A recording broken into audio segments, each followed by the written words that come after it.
Miracles happen and still happen in Venezuela. A young boy was rescued today against all odds from the earthquake that ravaged Venezuela. Our cameras were there recording that moment.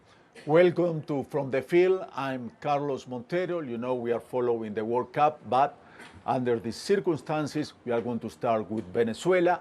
Later in the program, we are going to start about the 32 knockout round that started today, and we already have a team that's going to the round of 16. We will tell you about that all later, but let's be up to date with Venezuela. The death toll from the double earthquake has risen to 1,432. You remember the earthquake registered magnitude of 7.2 and 7.5. The president of the National Assembly today said that the number of the dead people, and also he said there are 3,150 injured, and also mentioned that the government has activated a post-earthquake mental plan. He said that there are more than 1 million people suffer psychological distress after the double earthquake. Absolutely understanding, and we have to tell you also that there are a lot of people missing yet.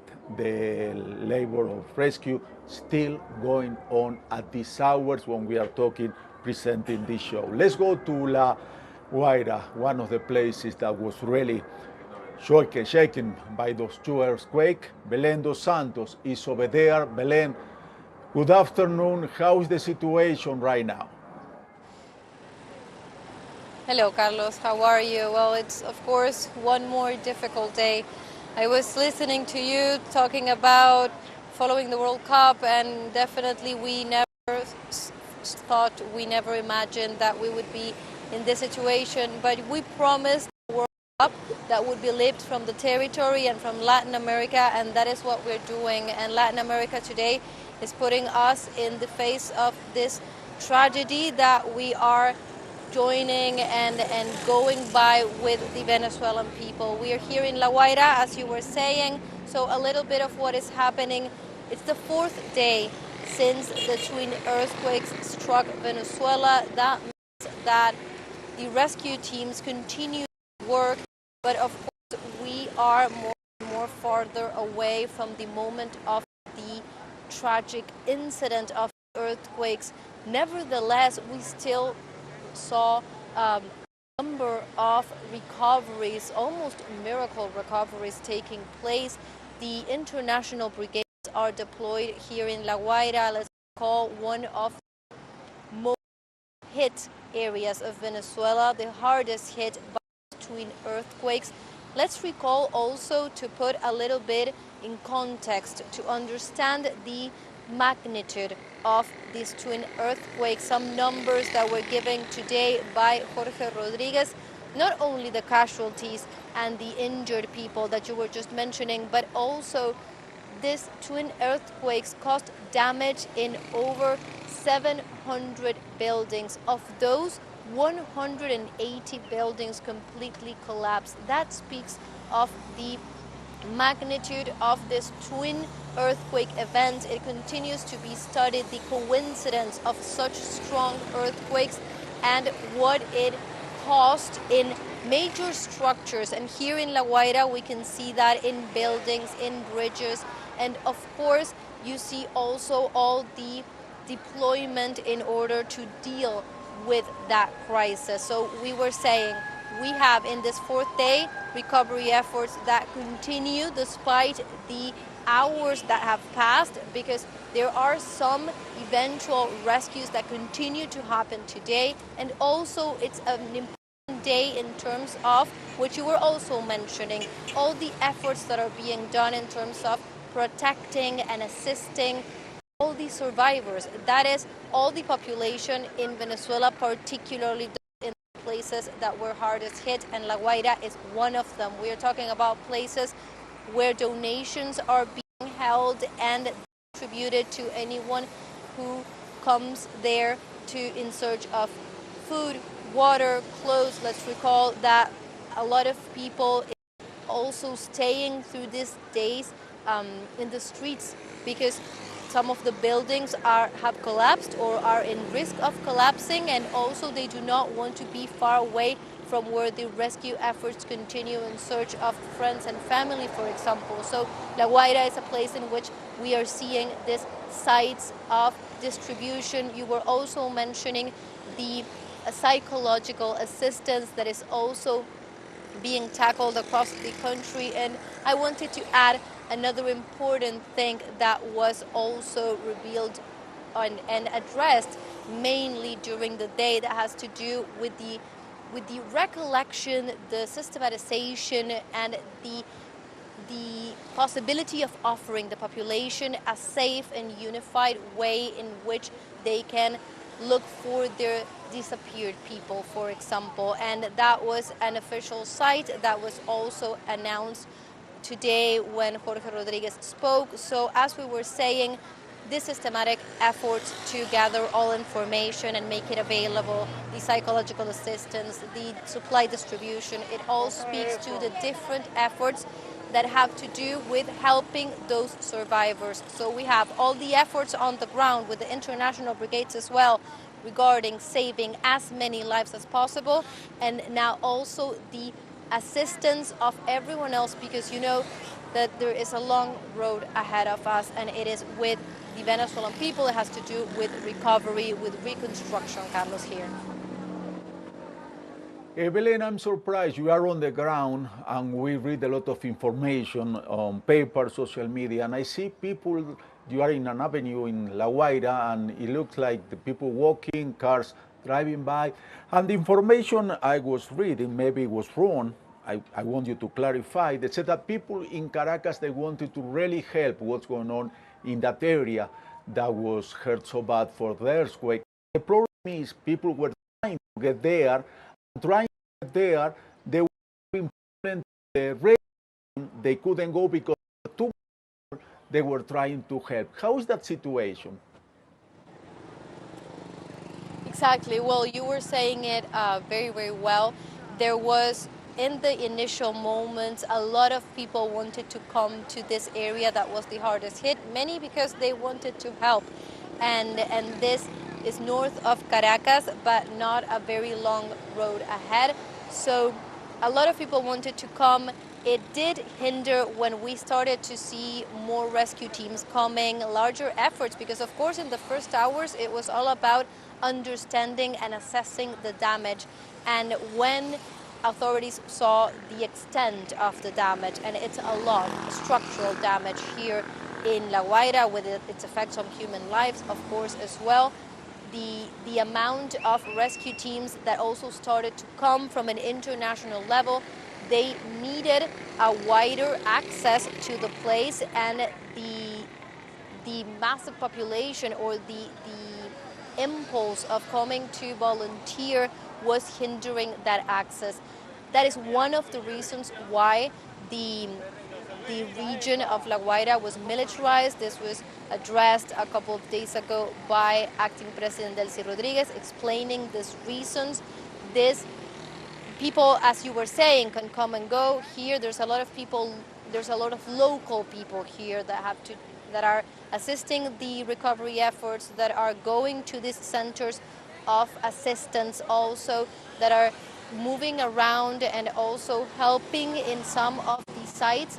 But there is not as much affluence from Caracas, for example, and that has a lot of reasons. One was the one that you were saying, the necessity of clearing the roads for rescue teams. Another is that some of the the rescue efforts need specific things. For example, they need silence.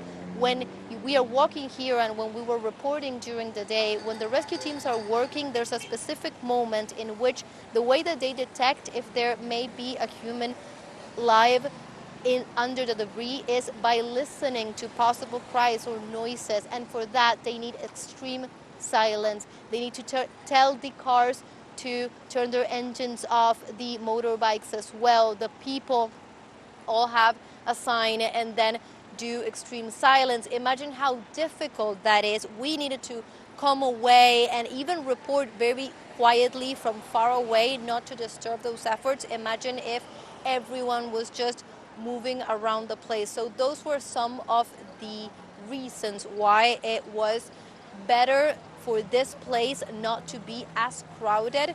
And that is the situation here. Now, as you were saying, as the hours go by, although the rescue efforts continue, they have not completely stopped. The international brigades are working, but of course, we will see in the coming hours how that effort is slowly moving to what is coming, and what is coming is tending and assisting to all the survivors and everything that comes ahead.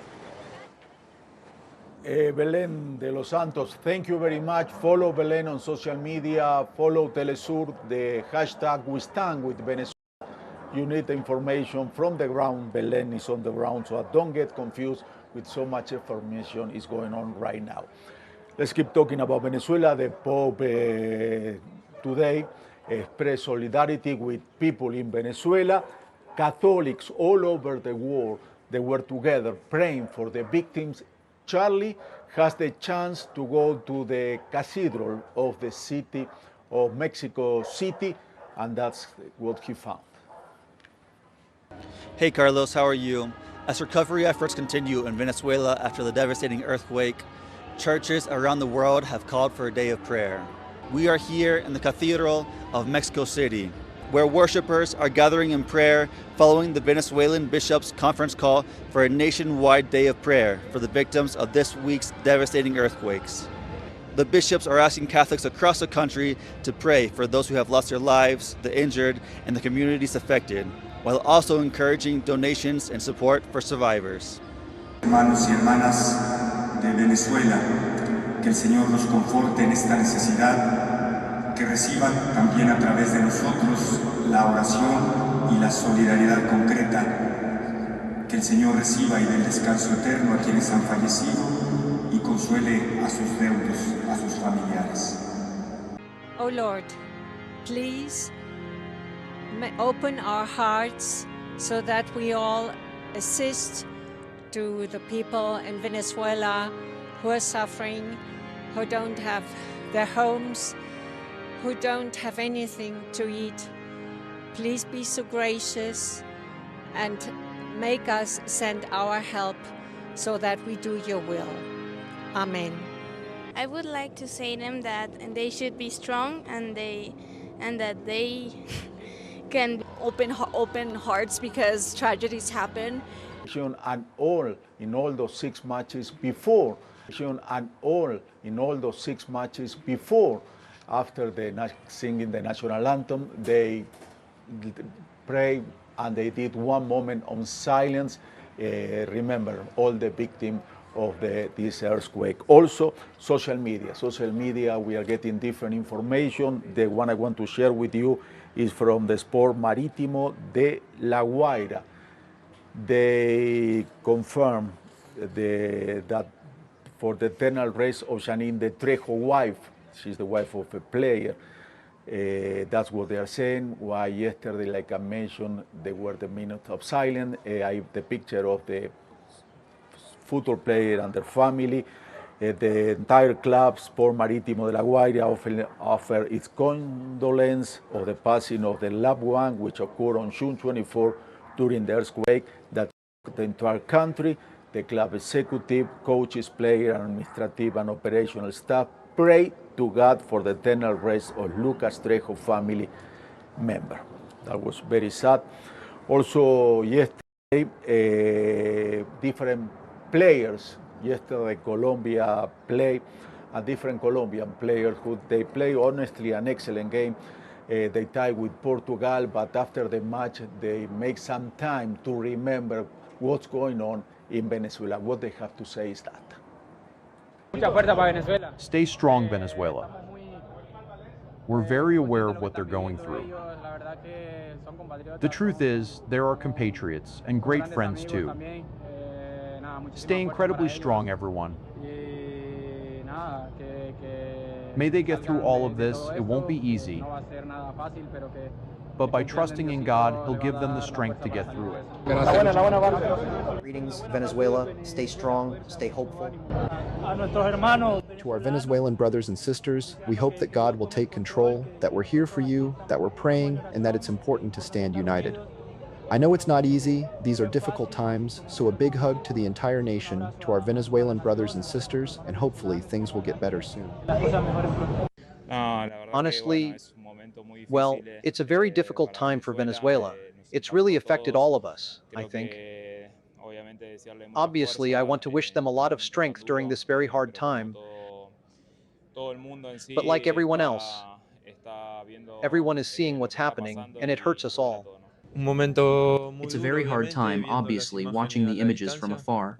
So, well, I just want to send the Venezuelan people a big hug and lots of strength from here. A big kiss, and honestly, it really saddens me what's happening there, and as a fellow South American country, I wish them all the best, and we'll do whatever we can to help. Argentina beat last night 3-1 Jordania, but also the Football Association of Argentina, they published a tweet, remember the people of Venezuela. In that tweet, what they say is, Venezuela, we are with you, and a heart to show them that all the Argentine, not only the player, the whole country is with Venezuela in this tough moment. We are going to talk absolutely to have the voice of some fans later. Not only from football, also we have some comments about Venezuela, the Formula One driver Sergio Pérez. Let's see what Sergio Pérez was saying. He said, nuestros corazones están con ustedes, Venezuela, pensando en todos ustedes, con una fotografía de este corredor de la Fórmula 1. Okay, we have to do a short break. We are going to come back very quickly with information about what's going on in the World Cup. Today started the round of 32. But let's go to the break with the sound of some fans from Colombia offering hope to the Venezuelan people. Vivo en Cali, soy venezolana. De verdad tengo un sentimiento de dolor, de tristeza por todo lo que ha pasado. Mis sinceras palabras de condolencia a todas las personas que perdieron familiares y agradecida con Dios por aquellas personas que pudieron sobrevivir. Desde Cali brindamos un mensaje de solidaridad a todos nuestros hermanos venezolanos y queremos extenderles nuestro brazo de ayuda y queremos invitarlos a todos a que hagamos parte y tendamos la mano, porque hoy ellos nos necesitan. Esperamos que puedan tener muchas ayudas. Invitamos a todos los colombianos también a que demos nuestro granito de arena. Quiero mandar mi más sincero apoyo a todas las personas en Venezuela, aquí desde Colombia y para todos.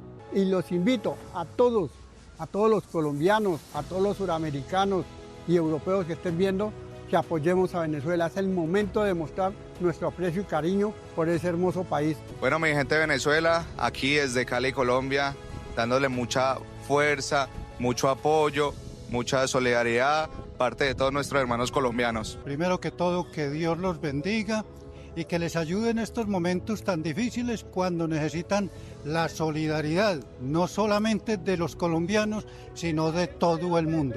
No nos olvidemos de los venezolanos en este difícil momento, oremos por ellos y ayudemos.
Today we all took a little break from football to think about Venezuela. Usually we've been playing 6 matches a day. Today was only 1 match. Why? Because started the round of 32. One of the home team, Canada, play against South Africa. Was a very close game. Everybody was thinking they're going to go to the extra time and then on penalty because they didn't score. But when it was almost over the game, the midfielder Steven Eustachio scored. Of course, Canadian people were celebrating like crazy because it's going to be the first time that Canada is going to go to the round of 16. South Africa is going home. They are making the suitcase to leave to South Africa. Let's go to analyze the match of today and what's going on so far in the World Cup. Hamid Mark is with us from Florida. Hamid, nice talking to you. We are talking about Canada going to the next round, South Africa going home, but that takes me to the point I want to ask you. 9 out of 10 African teams, including South Africa, that's going now, advance to the next round, to the rounds of 32. Tunisia was the only one was eliminated. What do you think about this great moment is going on with the African football? So I think it's a very good day for African football. Again, you said 9 teams made it throughout to the knockout stages. The African teams have really been surprising us in the group stages of this tournament. And speaking of this game, I thought South Africa played very well.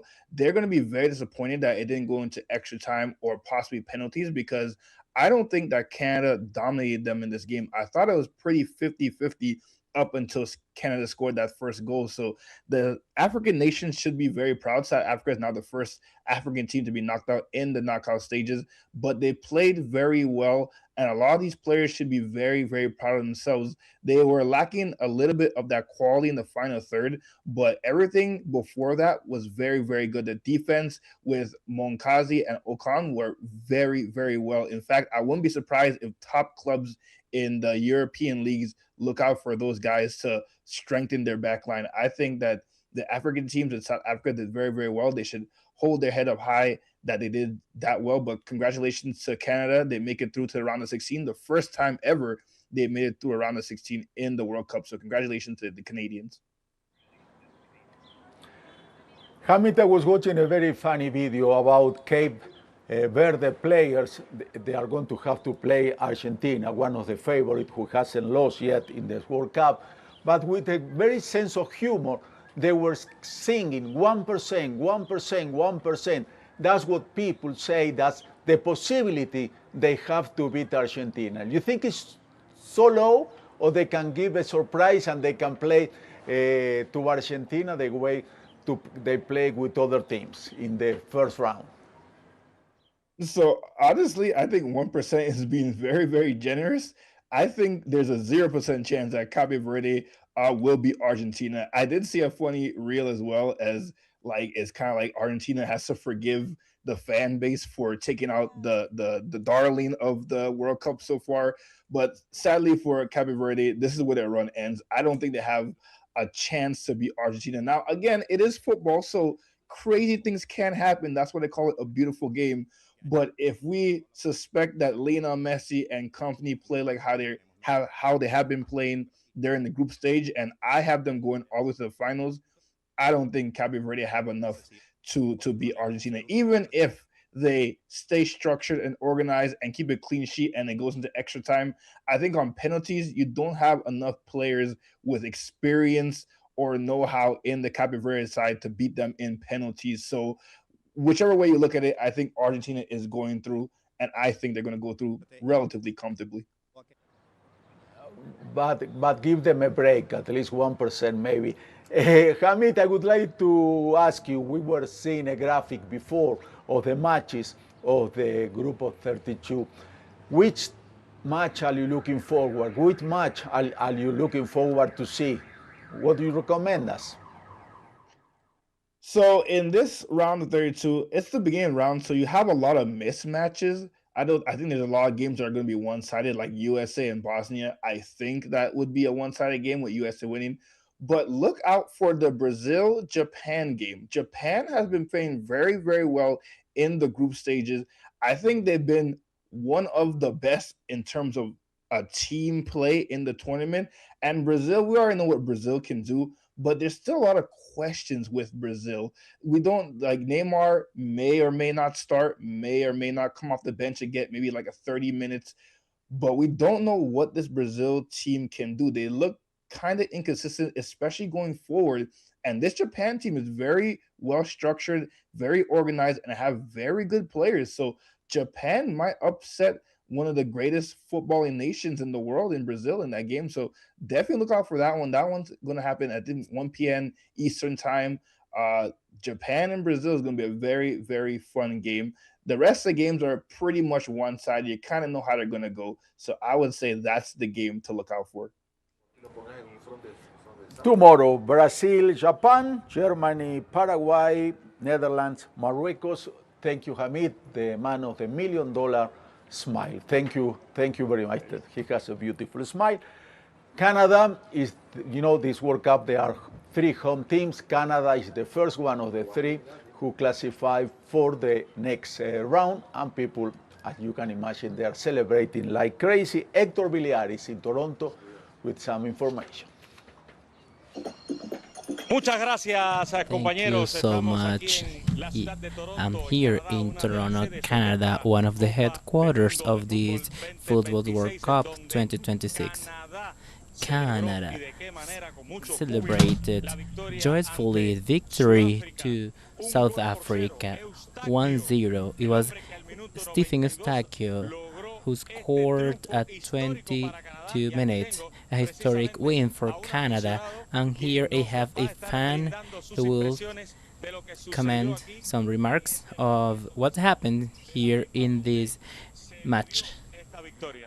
Yeah, we're really happy with the game today at victory of Canada. It's the first knockout game, which I think we did a really good job. I think throughout the whole game in general, it was a really tight game up until the 92nd minute.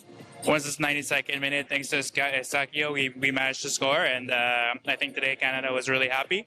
But to the opposite team, they played really well. It was a really one-on-one game, so I was really excited for the game today. Absolutely. Congratulations. Thank you so much. I appreciate it. This is information we bring to you for Telesur. The fans continue cheering up their team, celebrating their win 1-0, but it will be a short celebration because the 8th quarters are coming. Canada will face some other teams. It might be Morocco or the Netherlands according to their classifications.